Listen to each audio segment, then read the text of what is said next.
It's a great jury this year because we do have a genuinely diverse mix of people, not only of genders, but also of ethnicity and also regionality as well. And I was wondering, you're all based here in the UK, I think, but you're all experienced of working around the world. What do you think the changes and the challenges are of different countries and the sort of different, how am I going to put this, the different rates of change that are happening in different countries and how we can speed some of that up in an effective way? Chloe, do you want to have a think about that one? I would say that was probably the hardest one. I was hoping you weren't going to ask me because I do think there is so many cultural nuances within each of the different cultures. I do think, the UK is certainly, it's to that point, we're at a third now, yay, that's still not great, but that is better than, some other countries. I think, again, it's probably back to my point of seeing is believing. And I think getting the voices out there of more women to speak on more global panels or even things like this, having talks and kind of round tables where you do get women together and you actually can reach people on a more global level. Hopefully that will start to see, again, the seeing is believing, that there is women out there in senior roles, and we are not rare, and we want more people to come through, and hopefully it will be a trickle down. I don't think it's something we're going to solve overnight. Like I say, it's taken 13 odd years from when I was a junior to kind of get to a point where I feel comfortable being potentially one of the only women in the room. So I do think this will be a thing that it will be a slow burner, but hopefully we can speed that up with panels like this and talking about it more and getting that word out there. I think it's interesting, I was just thinking as you asked the question, John, about we're a global business. We've got lots of offices in lots of different countries. And I was trying to kind of count how many female creative leadership elements there are in our businesses. And we do have quite a lot of MDs across the business in Europe.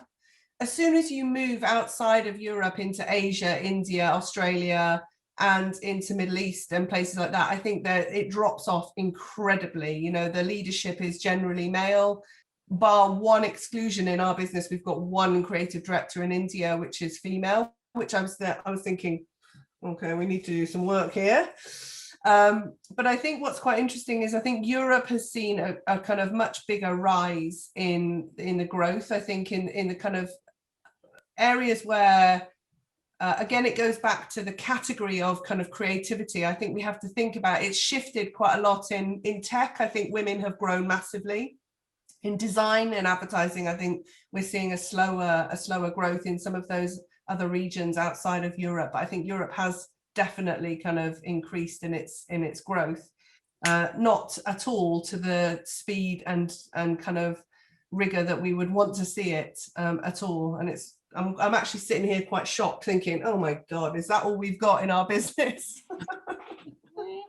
What about you, Natasha? To your point earlier about brands and clients demanding equality from agencies, I think the fact that there's a lot of downsides to globalization, right? But because more and more brands are global and there's so much more transparency, consumers and customers are asking more of those brands. Those brands are therefore asking more of us.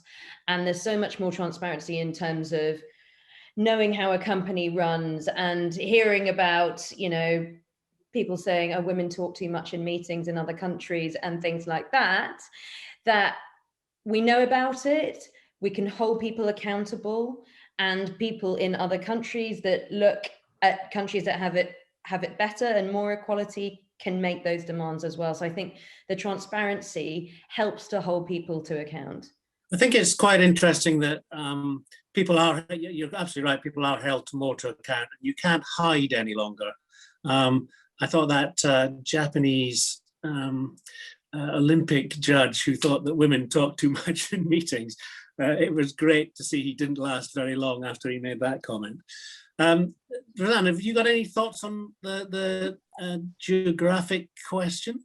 Yeah, I mean, you know, I work pretty extensively globally and have noted the differences. I worked for quite a while in New York, and I remember at the time being really shocked by a colleague who was planning on taking out disability insurance because she was planning on having a baby, and I was like, "You're not disabled, you're pregnant," and because the you know, the system in the US, and especially in the studio I worked in, but is standard, is, you know, that really doesn't support anybody, man or woman, having a baby. So that was quite interesting, I think. And actually, although I feel that New York is you know, people are gung-ho, women, especially New Yorkers, are very, you know, very confident. There is a decision to be made at that point.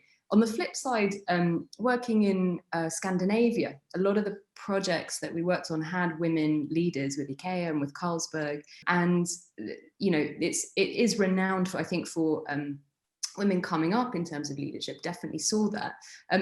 Having said that, we also heard some stories from some of our other colleagues who were kind of a little younger. You know, the women in leadership positions were very experienced, you know, 30-year careers or so, that said, well, actually, you know, people were finding way around these very generous maternity leaves by not really offering permanent contracts, by keeping people on freelance basis. So sometimes you can put the systems in place, but if you know, if they're not working in the favor of the company, or if they're seen still culturally not to be working in the favor of the company financially, that doesn't work. I think one area I think will be interesting will be China, actually, because having done some work in China, you know, I've always found culturally, there's always this talk of harmony, trying to find kind of harmony, yin and yang. Okay, is a perhaps I don't know, one way to look at it, in a slightly stereotypical way. But I think what it means is, at least in our experience, we've found a lot of women leaders in China in quite senior positions. Partly again because I think it's cultural expectations of how you advance a project are slightly different. So I think, you know, if the shift goes from, let's say, an American style of leadership globally towards, let's say, a soft, not necessarily even a softer, but a more harmonious style of leadership, that may be something coming out of Asia, that will be really interesting to see.